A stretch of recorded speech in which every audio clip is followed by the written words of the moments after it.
সূর্য ভাইয়া, তুমি আমাকে না পড়িয়ে আপুর দিকে কি দেখছো? ছোট্ট মেয়েটা আমার বাঁ হাতের কেনো আঙুল ধরে কথাটা বলল, আর তাতে আমার আয়রার দিক থেকে নজর সরে আরহার দিকে এলো। এতটা সময় ধরে যার দিকে তাকিয়েছিলাম সে হলো আমার এক্স আয়রা, আর যে আমাকে ডাক দিল সে হলো আমার এক্সেরই ছোট্ট বোন আরহা। এখন মাত্র ক্লাস 3-তে পড়ে। আপনারা ভাবছেন এক্সের বোনকে কেমনে পড়াচ্ছি, তাই তো? বা এক্স কিছু বলে না নাকি? আরে ভাই, সেই ন্যাংটা থুকু গত 3 বছর ধরে আয়রারা আমাদের পাশের বাসার দোতলা ভাড়া নিয়েছে, আর আমাদের বাসা এখানেই। তা জন্মের পর থেকে আমি জানি।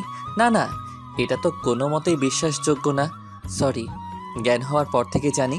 আমি এসএসসি পরীক্ষায় জিপিএ প্রাপ্ত হলে আমার এক্সের মাই সে আমাকে তার ছোট মেয়েকে পড়ানোর জন্য আহ্বান করেন, আর তখন আমি না করতে পারিনি। তার কারণ হলো আয়রাকে আমার খুব ভালো লাগে, কিন্তু তখনও আয়রা তা জানতো না। তাই এইরকম ভালো একটা সুযোগ আমি কিছুতেই হাতছাড়া করতে চাইনি। আমিও সম্মতি দিয়ে দেই আয়রার আম্মুকে। পরে কলেজে ভর্তি হয়ে আয়রার ছোট বোন আরহাকে সন্ধ্যার দিকে পড়াই, আর এই ফাঁকে আয়রাকেও ইমপ্রেস করে ফেলি। তবে রিলেশনটা বেশি দিন টিকাতে পারিনি। ও সূর্য ভাইয়া, আমি এই শব্দটার উচ্চারণ পারছি না। কই হারালে তুমি? কোনটার দেখি তো? এটা। এটা হলো হৃদয় প্রফুল্ল ছিল তাদের। তারপর আরহা পড়তে লাগলো। আয়রা অবশ্য পাশের টেবিলটার চেয়ারে বসে তার পড়া দেখছিল, আর আমি তখন কি মনে করে তার দিকেই তাকিয়েছিলাম, আর গালাগালিও করছিলাম। গালাগালি কেন করছিলাম জানেন? শালি আমার দিকে অনেক খাটাইছে। যাদের জিএফ পাশের বাসায় থাকে শুধুমাত্র তারাই বুঝবে আমার দুঃখটা। পানি থেকে তেল সব কিছু বাজার থেকে আমাকে আনতে হতো। ব্রেকআপ করে এক প্রকার মানসিক চাপ থেকে বাঁচছি। কারো মুখে কোনো কথাই নেই। আহা, কি শান্তি! যারা পাশের বাসা বা একই পাড়াতে রিলেশনে আছেন, আমি তাদেরকে একটাই উপদেশ দিব যে আজই ব্রেকআপ করে ফেলুন। দেখবেন আপনার থেকে দুনিয়াতে আর কেউ শান্তিময় মানুষ হতে পারে না।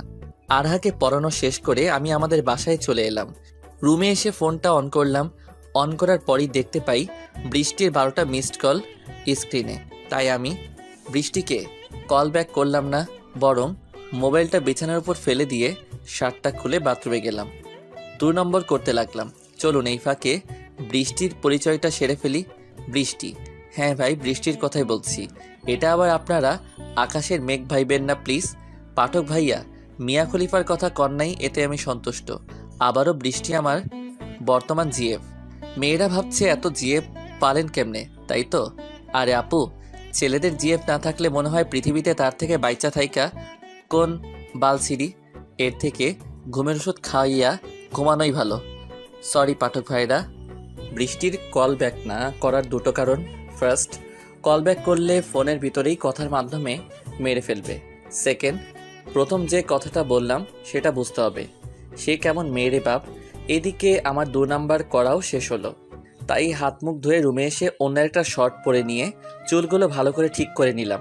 তারপর রুম থেকে বাইরে চলে আসতে লাগলাম, কিন্তু কি যেন আমার চোখ দেখলো।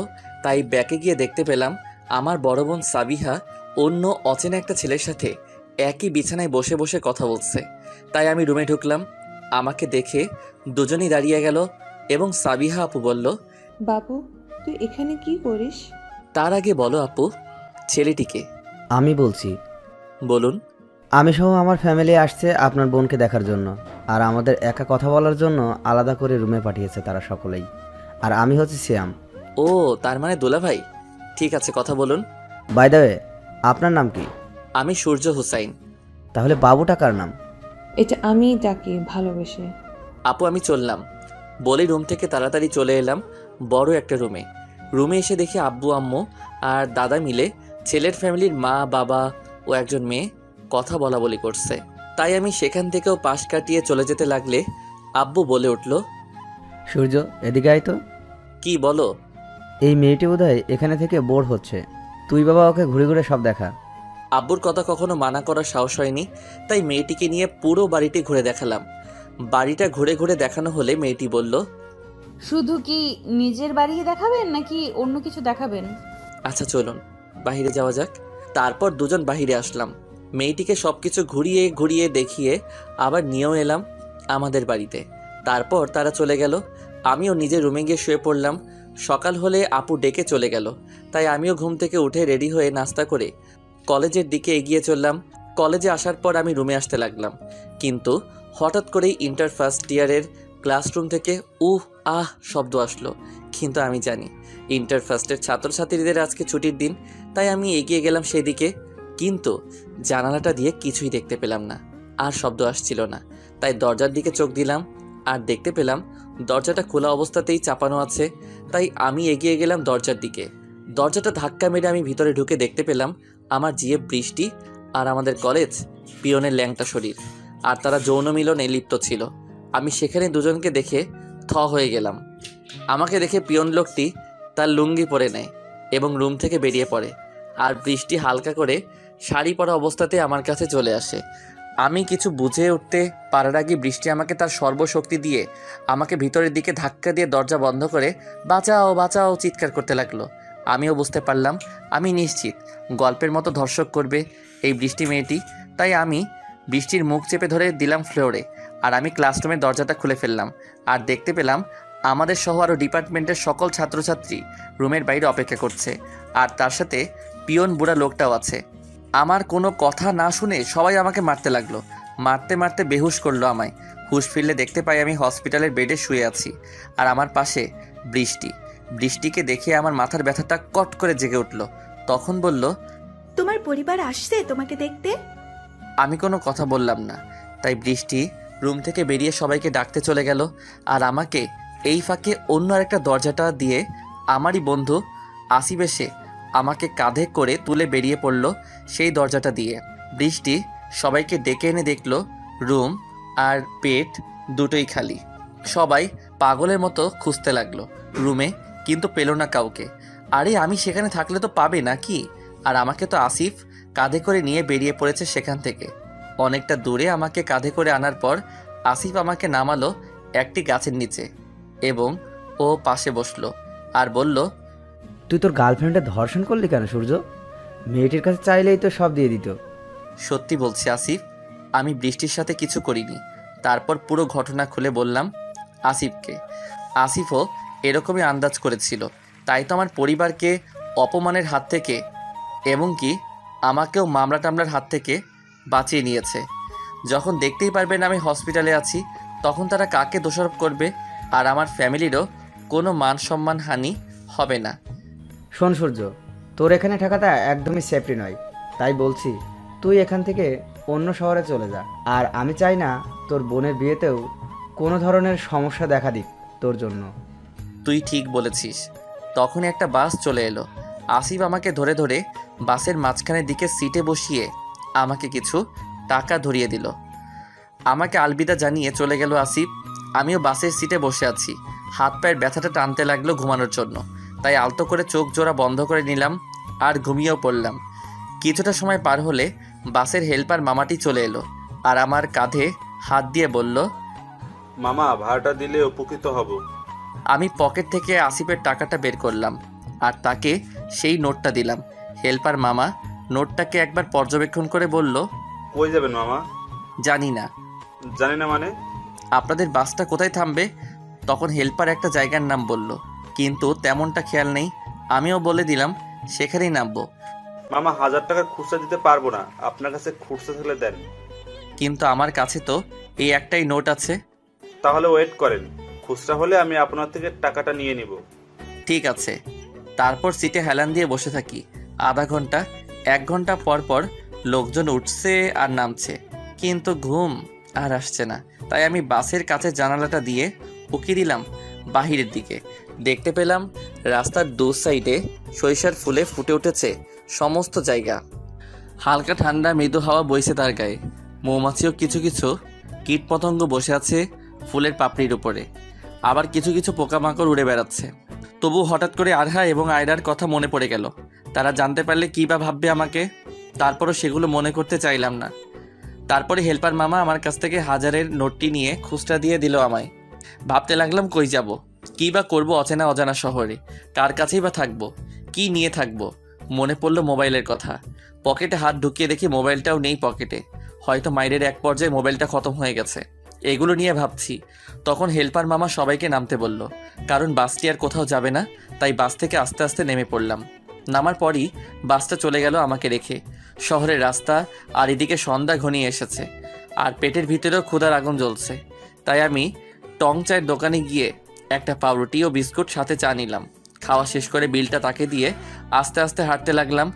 হাঁটবো আর কত দূর এই অসুস্থ শরীর নিয়ে, আর রাতও বেশি ঘনিয়ে এসেছে। তাই আমি রাস্তার সাইডে শুয়ে পড়লাম। অনেক রাত হলে কিসের যেন আওয়াজে আমার ঘুমটা ভাঙলো। তাই বসে পড়লাম। বসে দেখতে পেলাম একটা মেয়েকে দুজন ছেলে ডিস্টার্ব করছে। তাই আমি অসুস্থ শরীর নিয়ে সেদিকে এগিয়ে গেলাম।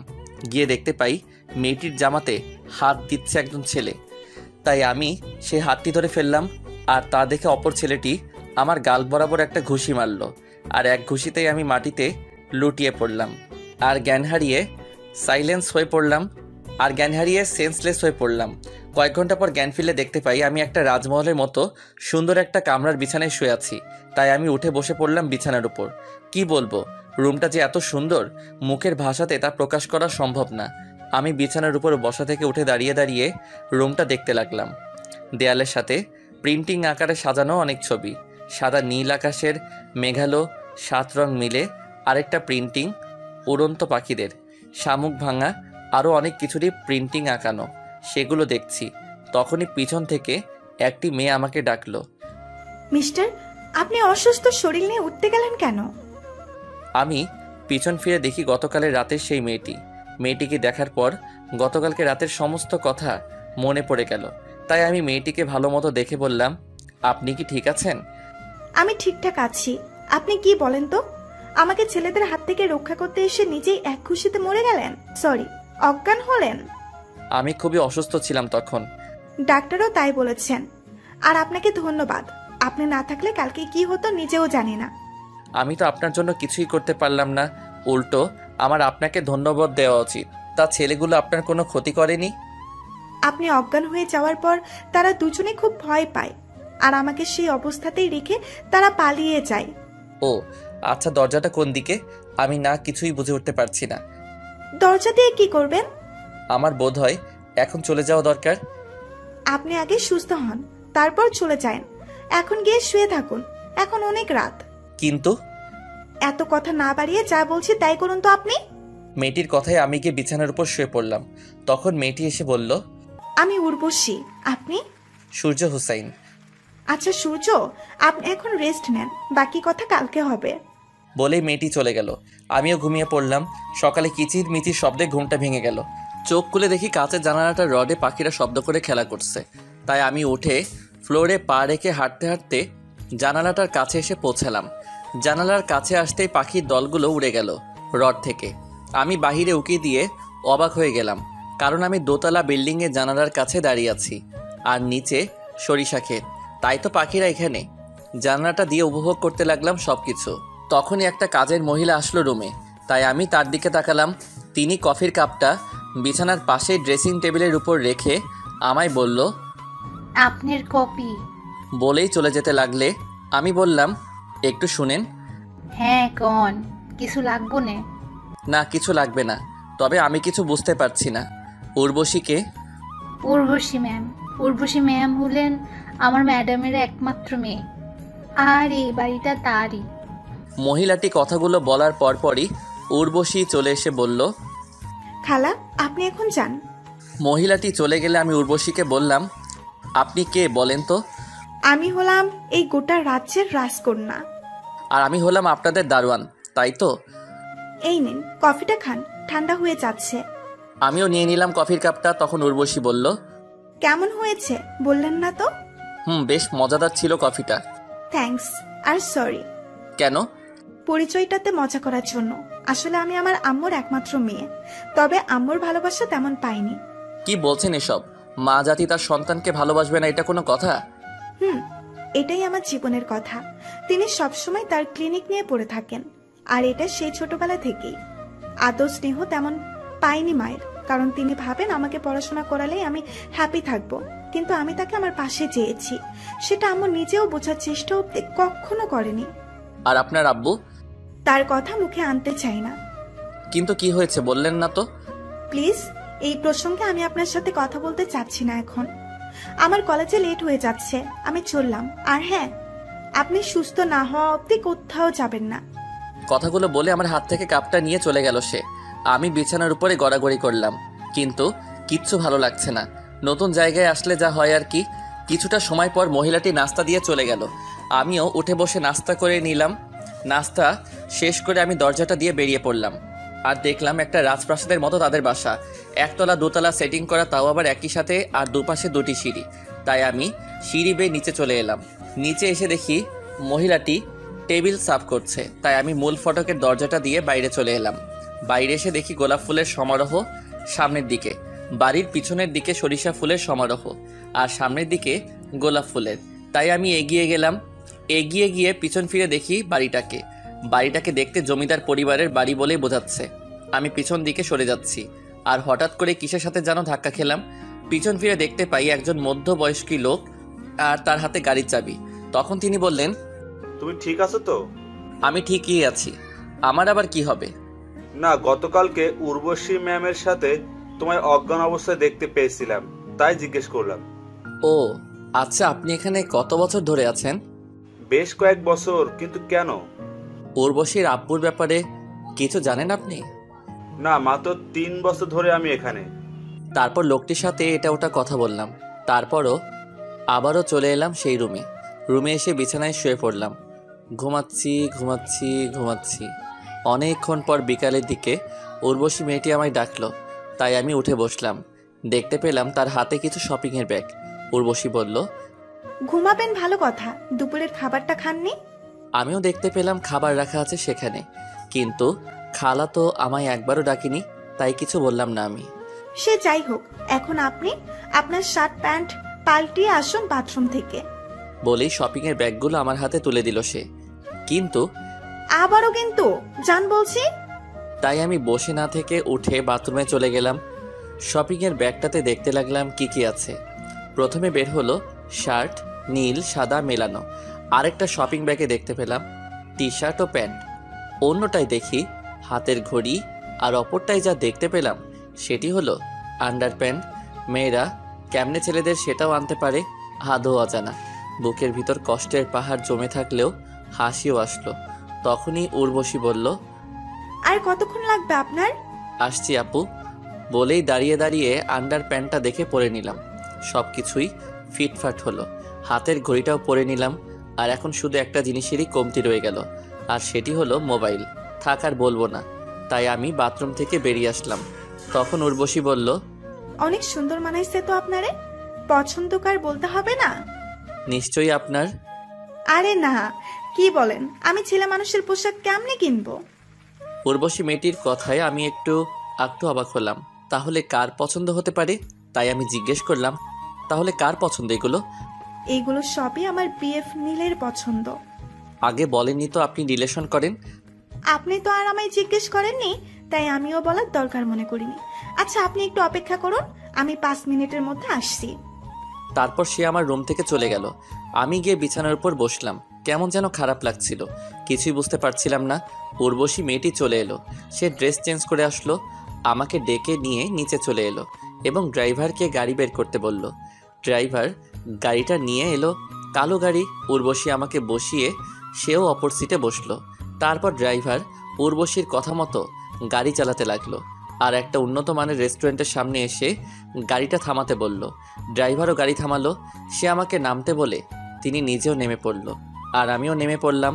তারপর সে রেস্টুরেন্টের ভিতরে চলে গেল, সাথে আমিও। দুজনে বসে আছি। উর্বশী অর্ডারের রিসেন্ট দেখে অর্ডার দিল। কিছুটা সময় পার হলে ওয়েটার এসে খাবার দিয়ে গেল। আমরা খাবার খাচ্ছি, তখনই একজন ছেলে এসে বলল, আমাকে রেখেই খাওয়া দাওয়া করছো তাই না? তুমিও বসো। ছেলেটি বসে গেল, আর উর্বশী বলল, তোমায় যার কথা বলেছিলাম সে। ও হাই, আমি নীল। কাটা চামচ দিয়ে খাচ্ছিলাম, তাই হাতে কোনো এঁটো নেই। আমিও হাত বাড়িয়ে দিয়ে, আর আমি হচ্ছি সূর্য হুসাইন। আপনাকে বোধহয় আমি চিনি। কিন্তু আমি তো আপনাকে চিনি না। আপনি কি ফেসবুকে লেখালেখি করেন ভাই, মানে রাইটার? নীল যখন কথাটা বলছিল তখন আমি খাচ্ছিলাম, তাই আমার গলায় কাশি আসলো, আর আমি মুখটা হাত দিয়ে চেপে ধরলাম। না ধরলে মুখের খাবারগুলো নীলের সুন্দর টি শার্টের উপর গিয়ে পড়তো। কি বলছেন ভাই? আমি রাইটার ফাইটার কিছু নই, জাস্ট সিম্পল একটা মানুষ। ও সরি, আপনার নামের সাথে একদম মিল, তাই জিজ্ঞেস করলাম। নীল, এসব কি হচ্ছে? তুমি কি বলতে আসছিলে আমায় সেটা বলো। পরশু আমার বড় ভাইয়ের বিয়ে, তোমাকে আমার সাথে যেতেই হবে। আমি বিয়েতে আসতে পারবো না। প্লিজ, আমার জন্য না হলেও ফ্যামিলির জন্য প্লিজ। ওকে, তবে আমার সাথে সূর্যও আসবে। এর মধ্যে আমি নাই আপু, কিন্তু আমার কোনো কথা না শুনে নীল বলল, ঠিক আছে, আমি এখন চলি, বাসায় অনেক দায়িত্ব আছে। বলেই চলে গেল। তখন আমি বললাম, আচ্ছা আপু, নীল ভাইয়াও কি আসলে কাজ করে? করে হয়তো। তবে আমার মনে হয় নীল শালার পুত ডাহা মিথ্যা কয়। কিছু বললা তুমি? কই না তো আপু। তারপর দুজনেই খাওয়া দাওয়া করলাম। খাওয়া দাওয়া শেষ হলে ওয়েটার এসে বিলটার কাগজ দিয়ে গেল। উর্বশী বিলটা টেবিলের উপর রেখে কিছু টিপস দিয়ে দিল। তারপর গাড়িতে গিয়ে আবার উঠলাম, আর ড্রাইভার গাড়ি ছেড়ে দিল। তখন উর্বশী বলল, আপনার বাসা কই? আমার কোনো বাসা নেই। আমি ডাহা মিথ্যা কথা বললাম। বাসা নেই মানে? আমি এতিমখানায় থেকেছি এতদিন, আর গতকালকে সেখান থেকে চলে আসছি চাকরির খোঁজে। ও, তা পড়াশোনা কতদূর হয়েছে আপনার? ইন্টার সেকেন্ড অবধি। ভালো, তার সার্টিফিকেট কই সেগুলোর? পড়ে গেলাম গ্যারার তলে, তাই আবারও ডাহা মিশা কথা কইতে হইব। গতকালকে রাত্রিবেলা সেগুলো আমার সাথে ছিল, আপনার দিকে এগিয়ে যাওয়াতে সেগুলোর কথা একদমই ভুলে গেছিলাম।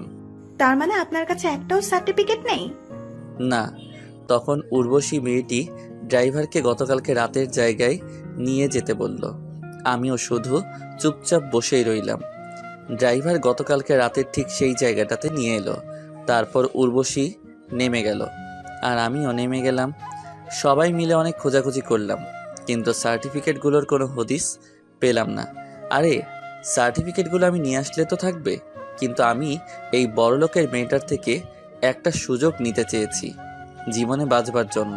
হয়রানি হবার পর উর্বশী গাড়িতে উঠে পড়ল, আর ড্রাইভারও। তাই দেখে আমিও গাড়িতে উঠে পড়লাম। তখন উর্বশী বলল, সরি, আমার জন্য আপনার এত বড় ক্ষতি হয়ে গেল। ভাগ্যে যা থাকে তাকেই মেনে নিতে হবে। দাঁড়ান, আমি আপনার ভাগ্য বদলে দেওয়ার ব্যবস্থা করছি। বলেই উর্বশী কাকে ফোন করলো, আর ওপাশ থেকে ফোনটা রিসিভ করে নিল। তখন উর্বশী আপু বলল, কই রে তুই? আমি বাসায় আছি। কেন?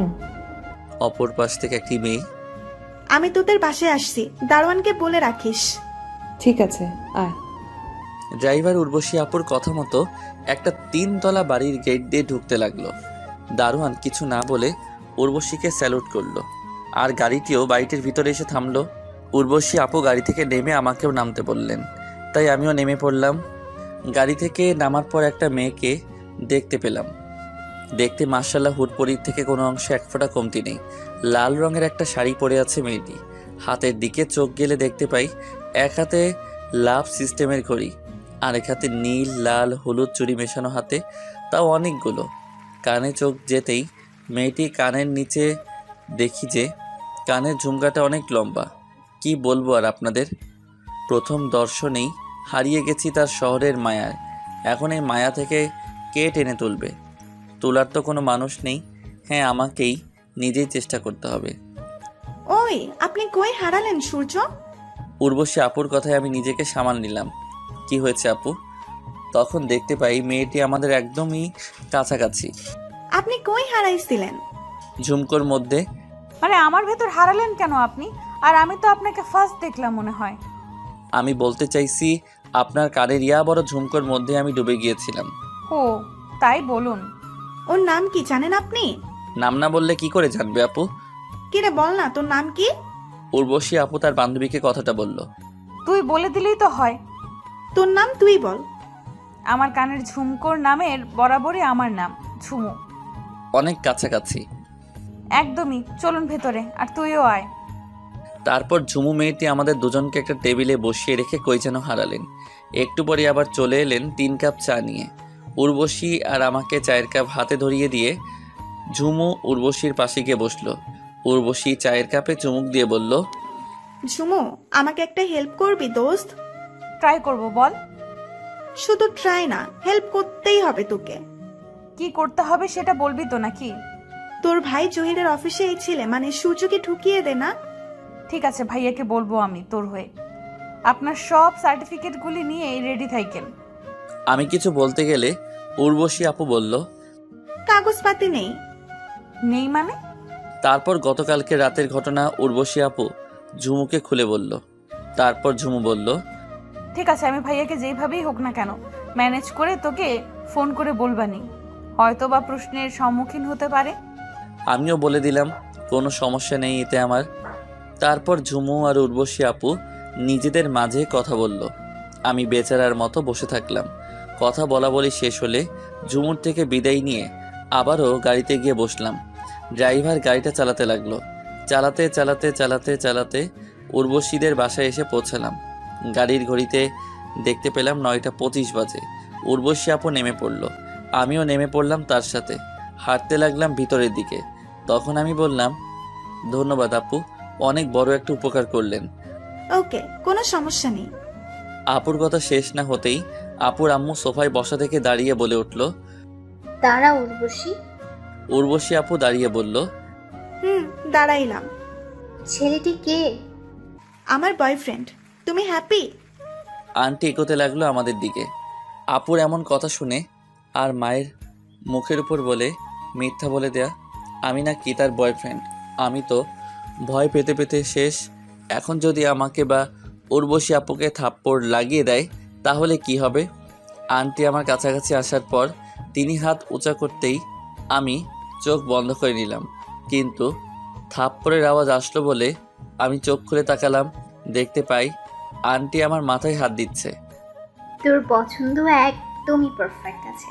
মা, আমি তোমার সাথে ইয়ার্কি মারছি আর তুমি সেটাকে সিরিয়াসলি নিচ্ছ কেন? আপুর এমন কথায় দেহ থেকে প্রাণটা নিঃশ্বাস নিতে লাগলো। তাহলে এই কে? ও আমার কলেজ ফ্রেন্ড। আচ্ছা, এবার যা, টেবিলে খেয়ে নে, খাবার দেওয়া আছে। আন্টি আপনি খাবেন না? আমি খেয়ে নিয়েছি। আন্টির কথা শেষ হলে খাবার টেবিলে চলে গেলাম উর্বশীর সাথে, এবং আমি উর্বশী আপুর মতোই খাওয়া দাওয়া করছি। খাওয়ার মাঝে আমি খেয়ালও করেছি যে সচমেলের খাবার রান্না করার পর যেমন থাকে ঠিক সেরকমই আছে। তার মানে আন্টি এখনও খায়নি। আমি উর্বশী আপু আর আন্টির ভাবসাব বুঝতে পারলাম কিছুটা। মানে হলো আন্টি উর্বশীকে হয়তো কিছু কথা বলতে চায় কিন্তু পারে না। খাওয়া দাওয়া শেষ হলে চেয়ার থেকে উঠে পাশের ট্যাপ থেকে হাত ধুয়ে নিই। হাত ধোয়া হলে ট্যাপের পাশে থাকা সাদা রঙের টিস্যু দিয়ে হাত মুছে সেটি ময়লা ফেলার ঝুড়ির মধ্যে ফেলে দিই। তারপর আমি উর্বশীকে পিছন ফিরে বললাম, আপু আমি চললাম রুমে। ঠিক আছে, গুড নাইট। আপু তখনও খাবার টেবিলেই বসে বসে কি যেন নিয়ে ভাবছিল, তাই আমি তাকে ডিস্টার্ব না করে রুমে চলে এলাম। রুমে এসে বিছানার উপর শুয়ে পড়লাম। চোখে বিষণ্ণ একটা ঘুম আসলো, তাই ড্রেসিং টেবিলের উপর রাখা বাতিটার সুইচ অফ করে দিলাম। এখন আপাতত রুমটা অন্ধকার, আর ঘুমের মধ্যে সেই ঝুমু মেয়েটি দেখতে পেলাম।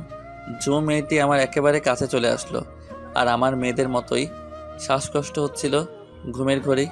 একেবারে কাছাকাছি চলে এলে আমার দম মোমবাতির ন্যায় ধপ করে বন্ধ হয়ে যায়, আর আমার ঘুমটাও ভেঙে যায়। হাঁপাতেই অন্ধকারে পাশেই ড্রেসিং টেবিলের উপর রাখা কাচের গ্লাসটায় হাত দিয়ে নিতে গেলে সেটি নিচে পড়ে ভেঙে টুকরো টুকরো হয়ে যায়, আর পানিও মেঝেতে গড়াগড়ি খায়। কাচের গ্লাসের এই একটা সমস্যা, কোনো রকম নিচে পড়লে ফার্দা ফাই হয়ে যায়। কেন রে ভাই, স্টিলের গ্লাসের মতো থাকলে কি হয় তোদের? বাড়িওয়ালার কাছে কোনো প্রবলেম নেই, কিন্তু এত রাতে ঘুমাবো নাকি কিভাবে গ্লাসের টুকরোগুলো তুলবো? এতে তো পানিও খেতে পারলাম না। অপরদিকে এই বিপদ। একবার খেয়াল এলো, থাক যা হবার হয়ে গেছে, আগে ঘুম পরে সব কিছু। আবার খেয়াল এলো এটা তো আমার বাড়ি নয়, তাই এত অহংকার কিসের?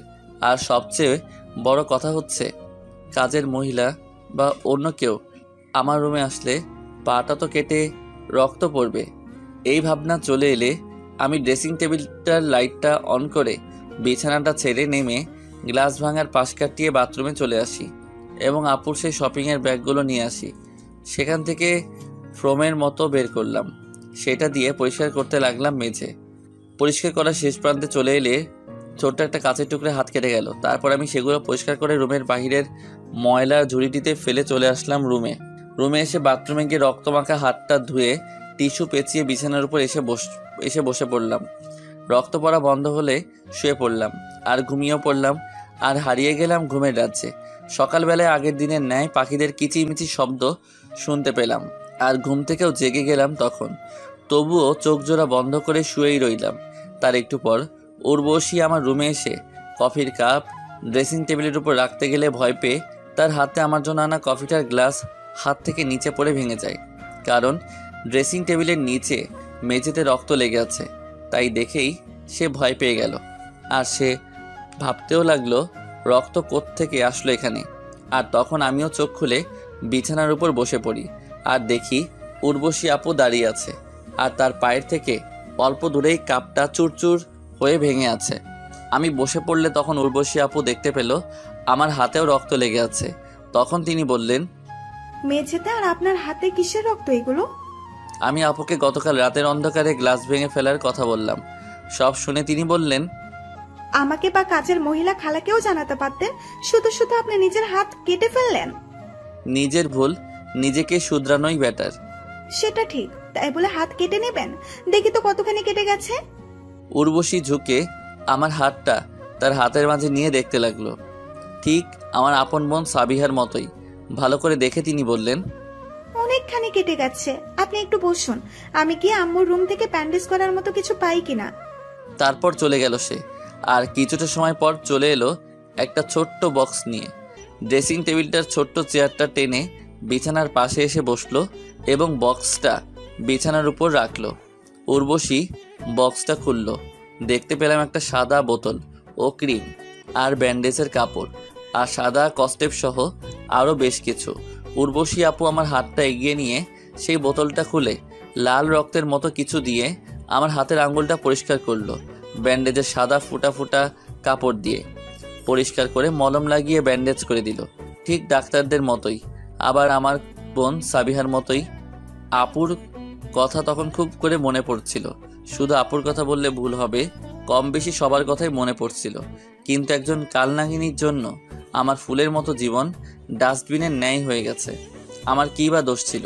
আমি উর্বশী আপুর ব্যান্ডেজ করার দিকে তাকিয়ে তাকিয়ে কথাগুলো আনমনে ভাবছিলাম। তখন তিনি বললেন, শেষ? কই হারালেন আপনি এবার? না, কোথাও না। সত্যি করে বলেন তো, কি নিয়ে ভাবছিলেন? ভাবছিলাম আমার আপু থাকলে হয়তো এমন করে হাত বেঁধে দিত। এই ব্যাপার? আমাকেই আপু ডাকলেন তাহলে? ঠিক আছে আপু। গুড। আচ্ছা, আমি একটু হাত ধুতে যাব। বলেই বাথরুমে চলে গেল। আমি বসেই রইলাম। একটু পর তিনি হাত ধুয়ে এসে বলতে লাগলেন, আপনার তো অনেক রক্ত বের হয়েছে, ট্যাপের কাছেও রক্ত। আমি কিছু বললাম না, শুধু চুপ করে রইলাম। আর শুনুন সূর্য, আমার কলেজের টাইম হয়ে যাচ্ছে, আমি আপনার নাস্তা খালাকে দিয়ে আপনার রুমে দিয়ে যেতে বলবো। আচ্ছা। আর হ্যাঁ, কাপের ভাঙা টুকরোগুলো কিন্তু আপনি উঠাবেন না, এটাও খালাকে বলে দেবো আমি। ওকে, চললাম। বলে উর্বশী আপু বক্সটা সাথে করে নিয়ে চলে গেল রুম থেকে বেরিয়ে। আর আমি বিছানার উপর বসা থেকে উঠে বাথরুমে চলে এলাম। হাত মুখ ধুয়ে আবার রুমে চলে আসলাম। রুমে এসে দেখতে পাই ঝুমু মেয়েটি কাপের সেই ভাঙা টুকরোগুলো তুলছে। আমি ভাবতে লাগলাম সে কখন এলো আর ভাঙা টুকরোগুলো সে কেন তুলছে। আপু না বলল খালা উঠাবে এগুলো। আমাকে দেখতে পেয়ে ঝুমু মেয়েটি দাঁড়িয়ে গেল এবং বলতে লাগলো, এই যে মিস্টার, আমার বান্ধবী আপনাকে থাকতে দিয়েছে বলে আপনি যেখানে সেখানে কাচের ভাঙা টুকরো ফেলে রাখবেন নাকি? আমাকে কথা বলার সুযোগ না দিয়ে আরও বলতে লাগলো, অন্যের বাসা আপনি অপরিষ্কার ডাস্টবিন বানিয়ে রাখেন, আমার ভাইয়ার অফিসে আপনি কেমন করে রাখবেন আমার তা বোঝা হয়ে গেছে। পিছনে ফিরে দেখেন। আমার কথায় ঝুমু পিছনের দিকে ঘুরে দেখলো। উর্বশী দরজার সামনে দাঁড়িয়ে সব কিছু দেখছে। আপুকে আমি আগেই দেখতে পেয়েছিলাম। আমি আগে কিছু বলতে গেলে আপু আমাকে ইশারায় দ্বারা চুপ থাকতে বললেন। তাই তো আমি ঝুমুর কথাই শুনে যাচ্ছিলাম, তবে কিছুই বলিনি। তুই কখন এলি উর্বশী? এসেছি তোর এই রুমে ঢুকতে দেখেই। তাহলে হয়েছে কি? ঝুমু বলতে গেলে উর্বশী আপু ঝুমুকে থামিয়ে দিয়ে বলেন, কফির কাপটা না আমার হাত থেকেই ভেঙে গেছে, তাই আমি তাকে উঠাতে নিষেধ করেছি। আর তুই কিনা তাকে না জেনে শুনে কতগুলো কথা বললি। সরি দোস্ত, আমি আসলেই তখন বুঝে উঠতে পারিনি। আমাকে কেন সরি বলছিস? সরিটা সূর্যের কাছ থেকে নে। সরি। ঠিক আছে, এতে সরি বলার তেমন কিছু নেই। সরিটা তাহলে মওকুফ করছেন? উর্বশী আপু, আমার না রুমে কেমন জানি লাগছে। আমি কি আপনার সাথে বাইরে যেতে পারি? আমার তো কলেজ আছে, কলেজ শেষে আবার নীলের সাথেও দেখা করতে হবে। ওকে ওকে, কোনো সমস্যা নেই, আমি নিয়ে যাচ্ছি। ঝুমু আমার দিকে তাকিয়ে কথাগুলো বলল। আমিও মুচকি হাসি দিলাম। তাহলে তো হলোই, নাস্তার রেস্টুরেন্ট থেকেই তোমরা করে নিও, এটাই ভালো হবে। ঠিক আছে। তারপর ঝুমু মেয়েটি গিয়ে হাতে জমানো কাচের টুকরোগুলো ময়লার ঝুড়িটায় ফেলে দিয়ে আমাকে বলল, চলুন আমার সাথে তাহলে। আমি ঝুমু মেয়েটির কথা মতো তার পিছু পিছু চলতে লাগলাম। সিঁড়ি বেয়ে নিচে চলে এলাম। নিচে এসে দেখি ঝুমুর একটা কালো রঙের গাড়ি। গাড়ির কাছে এসে বলল, আপনি কি গাড়ি ড্রাইভ করতে পারেন? না তো, কোনোদিন ড্রাইভ করিনি।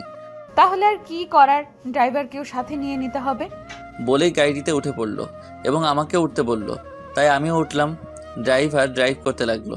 তখন ঝুমু ড্রাইভারকে বলল, আঙ্কেল, সামনে কফি শপে সাইড কইরেন তো। আচ্ছা মামনি। ঝুমুকে একটা কথা বলতে খুব ইচ্ছে করছিল, কিন্তু বলবো কি বলবো না সেটাই ভাবছি। কথাটা শুনে যদি বিরক্ত বোধ করে তখন তো কি হবে। এর মধ্যেও গাড়িটা কফি শপের বাইরে এসে গাড়ি সাইড করলো। আমরা দুজন নেমে কফি শপের ভিতরে ঢুকলাম এবং একটা টেবিলে বসে পড়লাম। আমি খেয়াল করলাম লোক সংখ্যা তেমন নেই ভিতরে। উন্নত মানের হলে এমনিতেই লোক সংখ্যা কম থাকে। একজন ওয়েটার এসে কফির অর্ডার নিয়ে গেল। ওয়েটার চলে গেলে আমি ঝুমুকে বললাম, আপনার চুলগুলো থেকে খুলে রাখলে আপনাকে অনেক বেশি সুন্দর লাগে। কিন্তু ঝুমু উত্তর দিল, জানি। এর মধ্যে ওয়েটারটা কফি নিয়ে এলো। আমি কফিটাতে চুমুক দিলাম, কিন্তু ঝুমু মেয়েটি কফিটার গ্লাস হাত দিয়ে ধরে আছে। আমি সেদিকে তাকিয়েছি বলে ঝুমু বলল, 1 সেকেন্ড। আর একটু পরেই ঝুমু তার চুলগুলো ছেড়ে দিয়ে ওয়াশরুম থেকে বেরিয়ে এলো।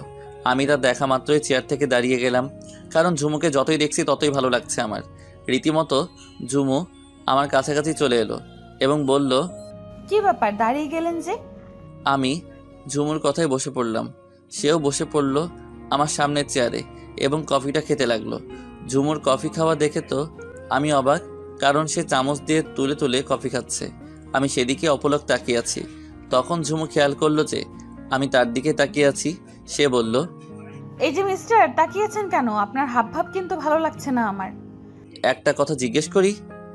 আমি প্রেম করি কি না তাই জিজ্ঞেস করবেন, তাই না? সুন্দরী মেয়েদের এই একটা বদভ্যাস, কিছু জিজ্ঞেস করতে চাইলেই তারা বাল পাকনামি করে নিজে রিলেশন করে কিনা বুঝে। কি জিজ্ঞেস করব সেটা নিজেও জানে না, তবুও। না। তাহলে করুন জিজ্ঞেস। আপনি চামচ দিয়ে তুলে তুলে কফি খাচ্ছেন কেন? ও, এই ব্যাপার। আসলে আমার ছোট থাকতে কফি খেতে গিয়ে জিহ্বা পুড়ে যায়, তাই আমি চামচ দিয়েই কফি খাই সবসময়। ও শুনুন। বলুন।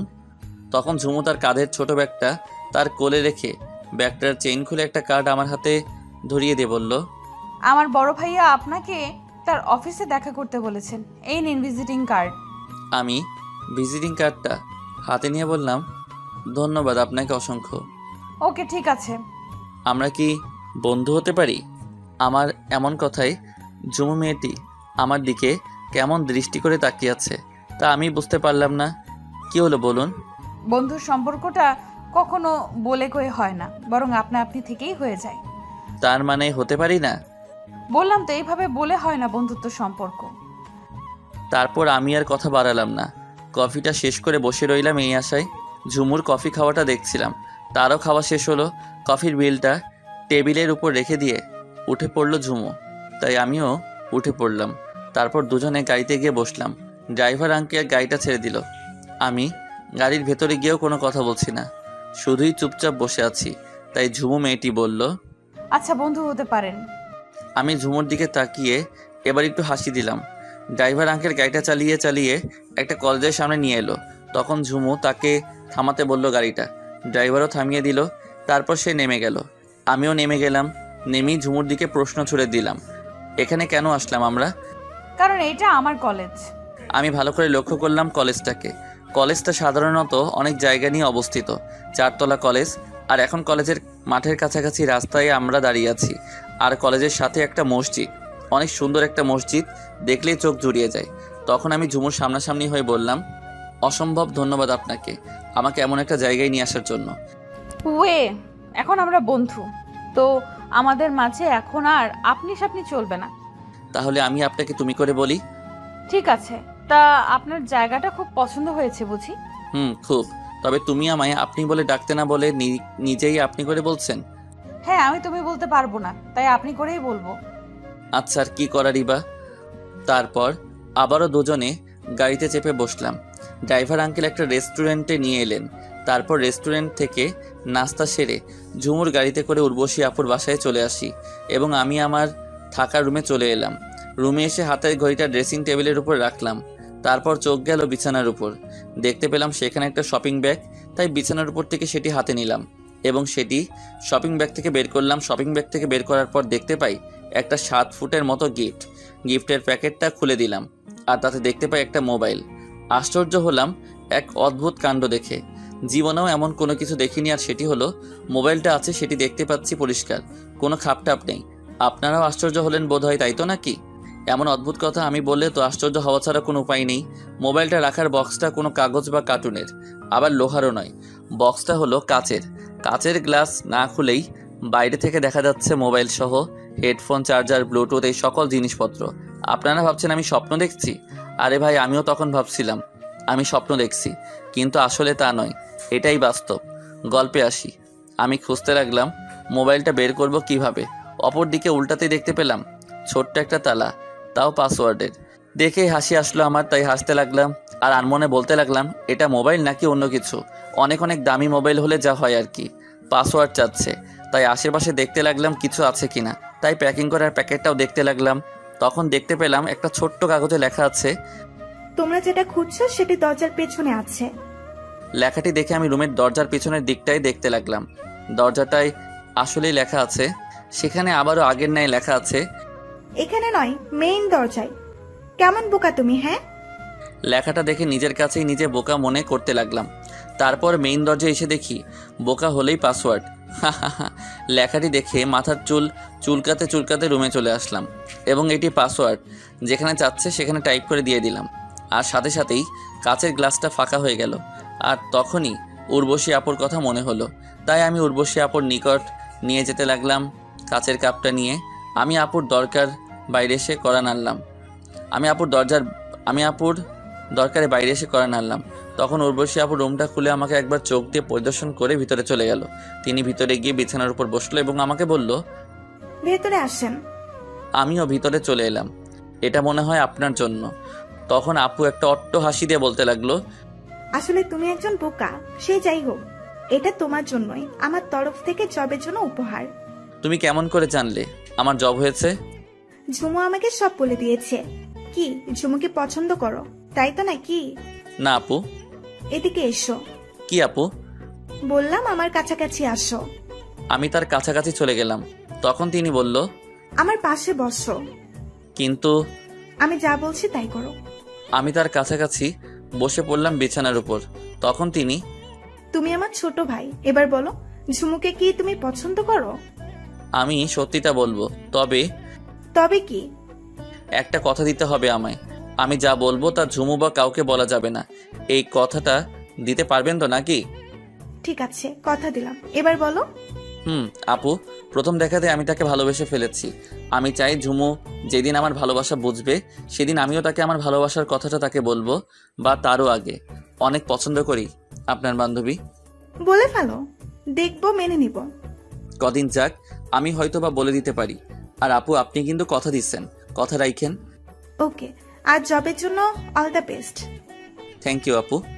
তারপর বিছানার উপর থেকে উঠে নিজের রুমে এসে মোবাইলটা চার্জে লাগিয়ে দিলাম। পরে রাতের খাবার খেয়ে নিজের রুমে এসে শুয়ে পড়লাম। সকালবেলাতে ঘুম ভাঙলে রেডি হয়ে মোবাইলটা পকেটে রেখে নাস্তা করে আন্টির কাছে গেলাম। আন্টি তখন দোতলার বারান্দায় বসে বসে পেপারের পাতা উল্টাচ্ছিল। আমি গিয়ে তার পাশে দাঁড়ালাম আর আন্টিও আমায় দেখতে পেয়ে বলল, কি হে যুবক, কিছু বলবা? আজকে আমার জবের প্রথম দিন, দোয়া করবেন। দোয়া করি অনেক হ্যাপি হও জবটাতে, ইনশাআল্লাহ। তখন আমি সামনের দিকে এগিয়ে তার পায়ে সালাম করলাম আর তিনি এমন দশা দেখে পেপারটা পাশের সিটে রেখে দাঁড়িয়ে আমাকে উঠালো পায়ের কাছ থেকে আর বলল, কি করছো? আমি জানি আপনার অনেক কষ্ট আমার মতো। তখন তিনি আমাকে বুকে টেনে নিয়ে বললেন, জীবনে অনেক বড় কিছু হও বাবা। তারপর আন্টিকে রেখে বেরিয়ে পড়লাম ঝুমুর বড় ভাইয়া জহিরের অফিসে তার সাথে দেখা করতে, এবং ভিজিটিং কার্ডের ঠিকানা অনুযায়ী পৌঁছেও গেলাম সেখানে। অফিসের দারোয়ান গেট দিয়ে ঢুকতে বাধা দিলে আমি ভিজিটিং কার্ডটা পকেট থেকে বের করে দেখাই। তিনি স্যালুট করেন, আর আমার তখন কেমন যেন ভয় লাগলো। সে যাই হোক না কেন, অফিস ভবনের সামনে এসে পড়লাম। দেখতে পেলাম 2 তলা ভবন অফিসের, তাই আমি ভিতরে ঢুকে পড়লাম। নিচে একজনকে জিজ্ঞেস করে জানতে পারলাম উপরে জহিরের অফিস, তাই আমি সিঁড়ি বেয়ে 2 তলায় চলে এলাম। এসেও একটা ঝামেলার মধ্যে ঢুকে পড়লাম। দেখতে পেলাম দরজার জায়গায় কাচের গ্লাস, আর দেখতে পেলাম অফিসের স্টাফেরা অফিস থেকে দেওয়া অ্যাক্সিস কার্ড ব্যবহার করে ভিতরে ঢুকছে, কিন্তু আমার কাছে ওরকম কোনো কার্ড নাই। আর আমি তখনই খেয়াল করলাম ঝুমু মেয়েটি অফিসের ভিতরের কাচের গ্লাসের পাশে বসে থাকা একটা মেয়ের সাথে কথা বলছে। আমি হাত উঁচু করলাম, ঝুমু সেটি দেখেও না দেখার ভান করলো, এবং তারপরেই ঝুমু সহ সেই মেয়েটি আসলো এবং অন্য আরেকটা দরজা দিয়ে আমাকে ভিতরে নিয়ে এলো। ঝুমু আমাকে তার ভাইয়ার কেবিনে পাঠিয়ে দিল। আমি রুমে ঢুকেই আসসালামু আলাইকুম স্যার। ওয়ালাইকুম আসসালাম। তারপর বললেন বসুন মিস্টার। আমিও বসে পড়লাম। শুনুন মিস্টার, আপনি তো নতুন, তাই আপনার সাথে সিনিয়র কলিগ দিচ্ছি, যাতে সে আপনাকে সব কিছু বুঝিয়ে দেয় এবং পরবর্তী সময়ে আপনি একাই যাতে সব কিছু বুঝে নিতে পারেন। Okay sir. আর তখন তিনি একটা বেলে টাপ দিলেন, আর অফিসের পিয়ন এসে বলল তন্ময়কে ডেকে পাঠাও তো আমার কেবিনে। বলেই পিয়ন একবার আমার দিকে তাকিয়ে চলে গেল। আর কিছুটা সময় পর তন্ময় স্যার এরপর কেবিনে দরজাটার সামনে এসে বলল, স্যার আমায় ডাকছেন?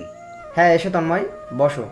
তন্ময় লোকটি আমার পাশের চেয়ারে বসলো এবং স্যার বলতে লাগলো, তন্ময়, ওনাকে তোমার নতুন প্রজেক্টে নিয়ে নাও, যাতে করে অল্প সময়ে ধারণা জন্মায়। ঠিক আছে স্যার। ওকে, এবার তন্ময়ের সাথে গিয়ে সবার সাথে পরিচয় হয়ে নিন। স্যারের কথায় আমরা তার রুম থেকে বেরিয়ে পড়লাম এবং দেখতে পেলাম ঝুমু বাইরের সিটে বসে আছে। আমাকে দেখে বলল, কি বললো ভাইয়া আপনাকে? জয়েন করে কাজ দিয়ে দিল। গ্রেট। তারপর ঝুমুকেও সাথে করে সবার সাথে পরিচয় হয়ে নিলাম।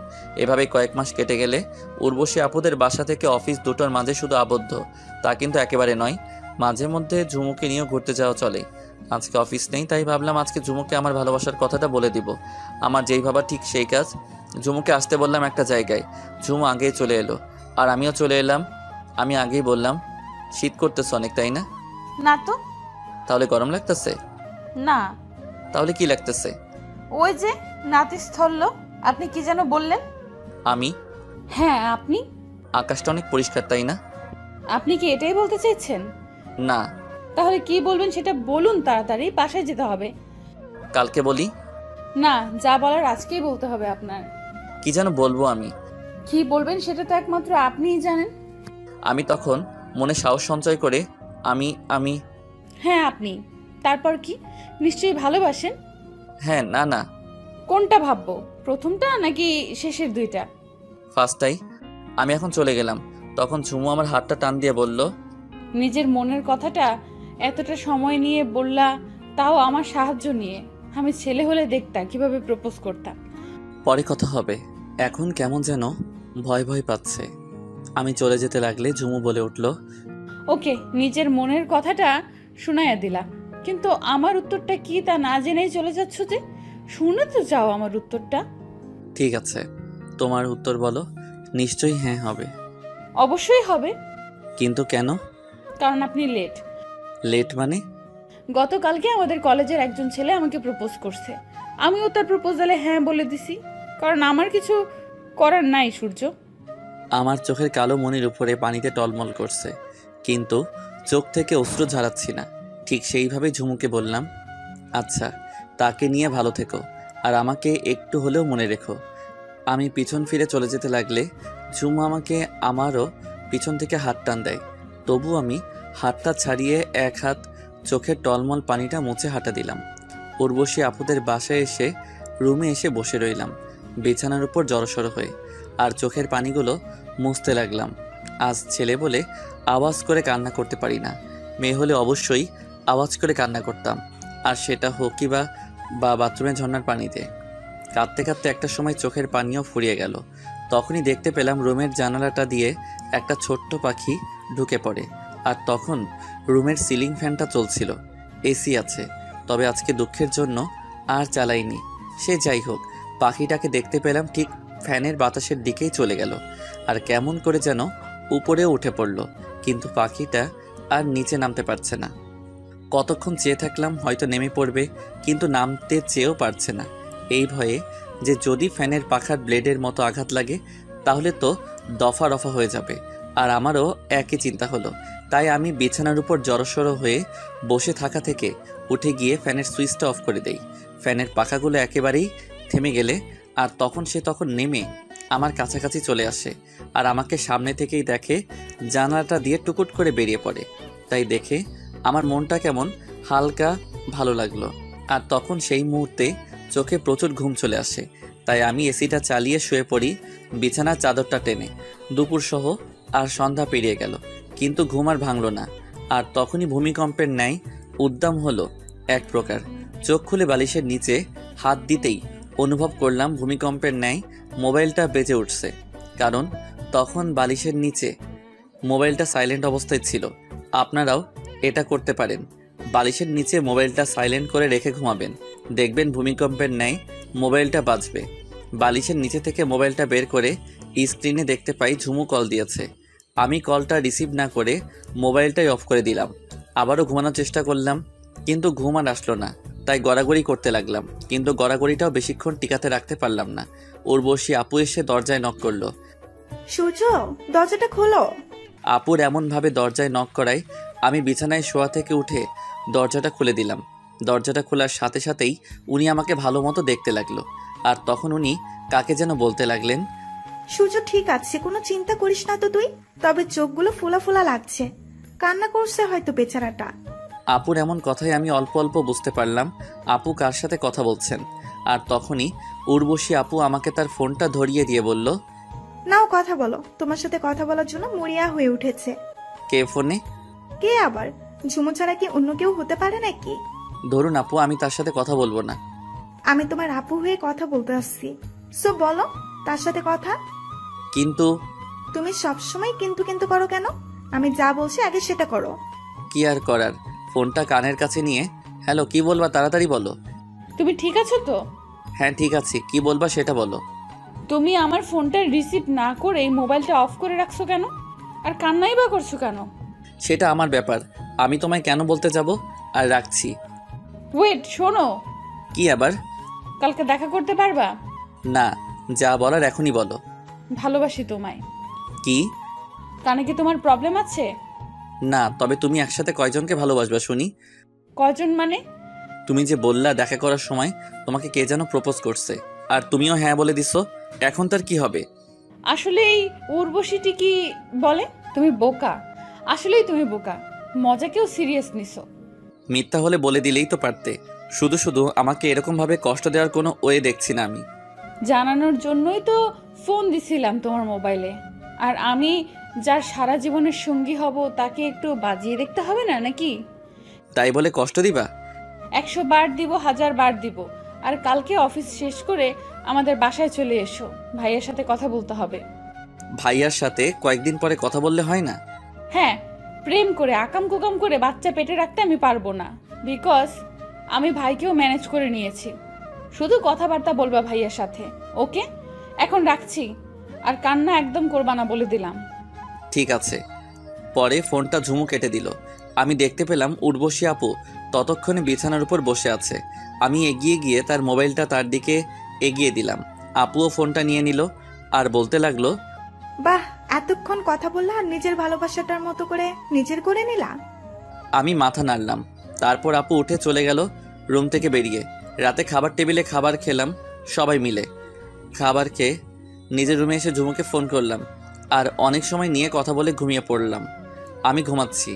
আপনাদের তো একটা কথা বলিনি একেবারেই, আর রোমান্টিকের কারণে মনেও ছিল না। নীলের বড় ভাই এর বিয়ের ব্যাপারটা না আমার একেবারেই মাথায় ছিল না।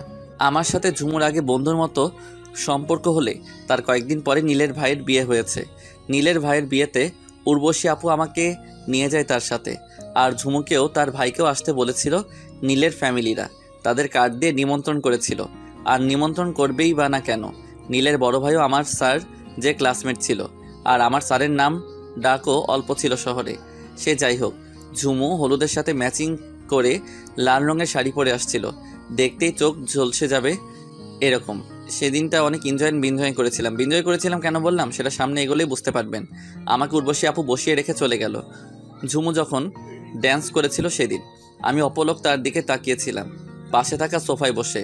ঝুমু যে একা ড্যান্স করছে তা একেবারে নয়, ঝুমুর সাথে আরও মেয়ে নাচছে আর বক্সে বাজছে এই গানটা, মুশকিল মে হ্যাঁ জিনা তूने दिल है जीना हो गए पागल देखो प्यार है ये हसीना कुसु कुसु कुसु कुसु कुसु कुसु कुसु कुसु कुसु कुसु।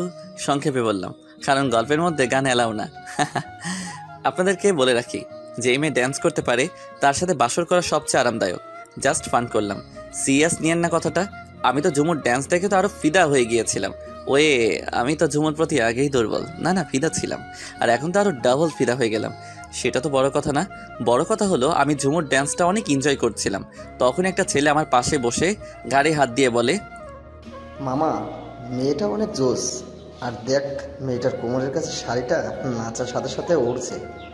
ছেলেটার এমন কথাই আর মুখে গন্ধ থাকে আমি বুঝে গেলাম ছেলেটি ড্রিঙ্কস করেছে, আর পুরাই মাতাল না হলেও অল্প হয়েছে। তাই আমি তার ড্রিঙ্কস করে নেশা করানো উড়ানোর জন্য মনে মনে বলতে লাগলাম, দাঁড়া শয়তান, আমি যাকে পছন্দ করি তার দিকে কুনজরে তাকাস, তোর ব্যবস্থা এক্ষুনি করছি। বলে আমি ঝুমুর ড্যান্স করার কাছে গেলাম আর থামিয়ে দিলাম ঝুমুর ড্যান্স। ঝুমু হাত ও চোখের আইব্রু নাচিয়ে জিজ্ঞেস করলো, কি হয়েছে সূর্য আপনার? আমার কিছু হয়নি, তবে তোমার হবে। মানেটা হলো তোমার নাভির উপরের কাপড়টা সরে গেছে। ছি সূর্য ছি, আমি তোমায় ভালো বন্ধু মনে করতাম, আর তুমি কিনা আমার শরীরের দিকে নজর দিছো। তুমি যেটা ভাবছো সেটা না, ওই দেখো ওই ছেলেটা তোমাকে নিয়ে আমার কাছে বাজে কথা বলছে এই নিয়ে, তাই আমি এসে তোমাকে বললাম। আমি সরি, আর ধন্যবাদ তোমায়। বলেই সেই ছেলেটির কাছে গিয়ে বলল, আমার কোমরটা অনেক জোস তাই না? তখন ঝুমু ছেলেটির কান বরাবর একটা থাপ্পড় লাগিয়ে দিয়ে বলল, আর থাপ্পড়টাও কি জোস? ছেলেটি কিছু শুনতে পেল না, কারণ তার কান এখন ঝিরঝির করছে টিভির মতন। আর এই বিষয়টাতে চোখ পড়ল আমার স্যার আর ঝুমুর বড় ভাই জহিরের। তার কিছুটা সময় পর অনেক বড় পাঙ্গা হয়ে গেল নীলের সাথে জহিরের, কারণ ওই ছেলেটা নীলেরই বন্ধু ছিল। সে আগেকার কথা বাদ দেওয়াই বেপার। বর্তমানে চলে আসি কেমন, সকালে ঘুম ভাঙলো পাখিদের কিচিরমিচির শব্দে, যেন স্বপ্নের শহর। সকালে পাখিদের কিচিরমিচির শব্দ, আবার জানালাটার নিচে হলুদের সরিষে ফুলের ক্ষেত, আহা কতই না ভালো লাগার মতো একটি বাড়ি। তারপর আমার আব্বু আম্মু ও আপুকে বড্ড বেশি মিস করি সবসময়। বিছানাটা ছেড়ে দিয়ে বাথরুমে গিয়ে একটা শাওয়ার নিয়ে বের হলাম, কারণ অফিস থেকে আবার ঝুমুদের বাসায়ও যেতে হবে। তাই শাওয়ারটা শেষ করে অফিসের জন্য রেডি হয়ে নিলাম। রেডি হয়ে নাস্তার টেবিলে আমি আর উর্বশী আপু দুজনে নাস্তা করে নিলাম। নাস্তা করে আমি চললাম অফিসে, আর আপু চলে গেল কলেজে।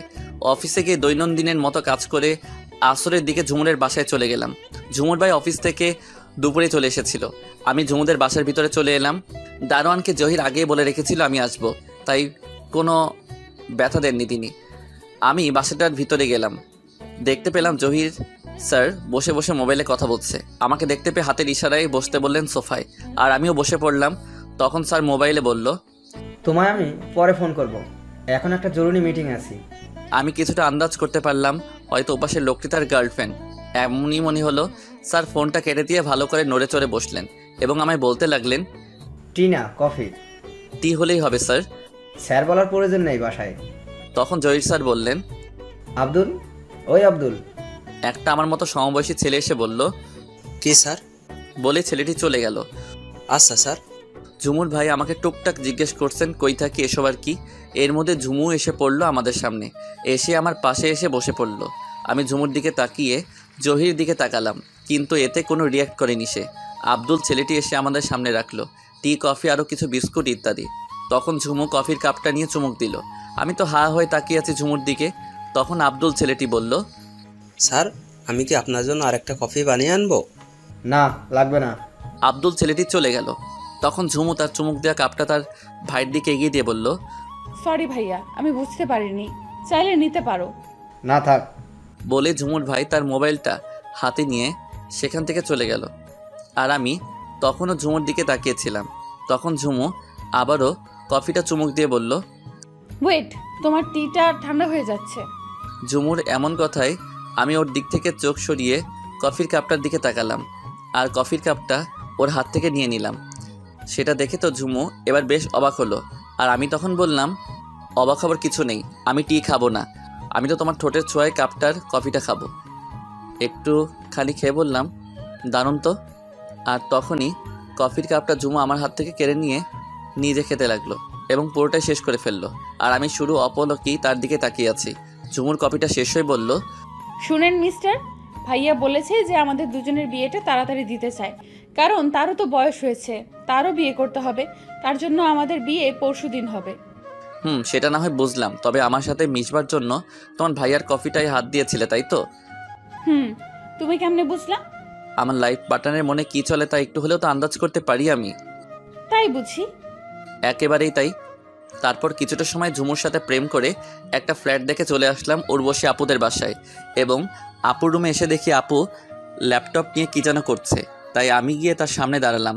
তখন তিনি ল্যাপটপ থেকে নিজের চোখ সরিয়ে আমার দিকে তাকিয়ে বলল, কিছু বলবা সূর্য? আপু। কি বলবা? একটু তাড়াতাড়ি বলো, কলেজের কিছু ডকুমেন্টস রেডি করতে হবে আমায়। আপু, আমার আর ঝুমুর বিয়ে ঠিক হয়ে গেছে।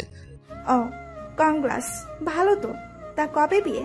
পরশু বিয়ে, তাই আমি কালকে চলে যেতে চাই। কি? কই চলে যাবা? উর্বশী আপু তার ল্যাপটপটা বন্ধ করে, আপু আমি একটা ফ্ল্যাট দেখে আসছি, আমি চাইছি কালকে সেখানে উঠবো গিয়ে। তুমি চলে যাবা না যাবা সেটার কিছু আমি জানি না।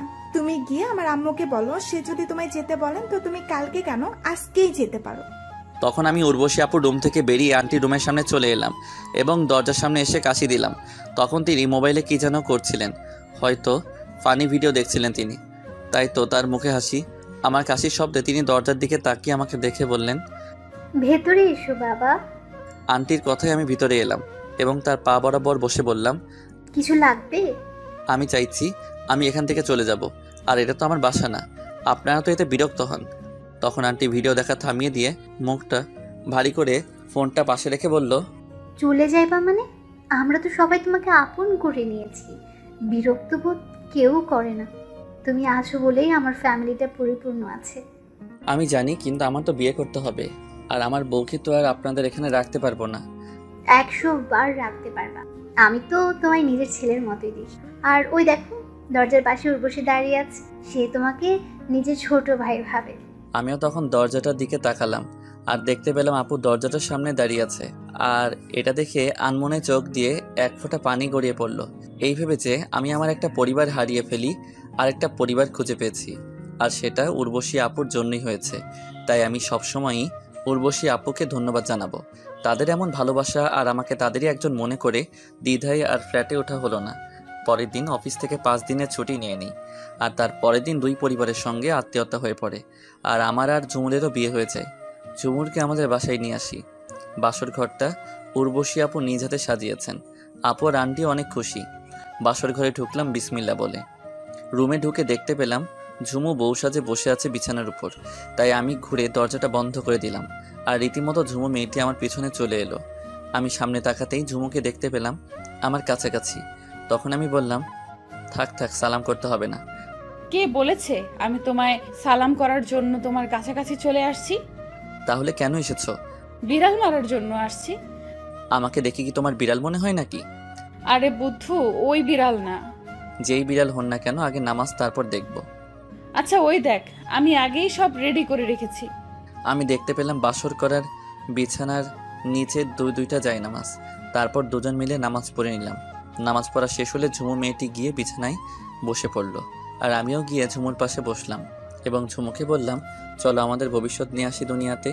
তখন ঝুমু বলল, পাঠকদের সামনে এগুলা বলা বা করাটা একেবারেই বিপজ্জনক।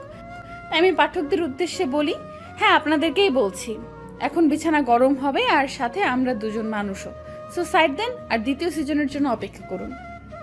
ধন্যবাদ সবাইকে আমাদের পাশে থাকার জন্য।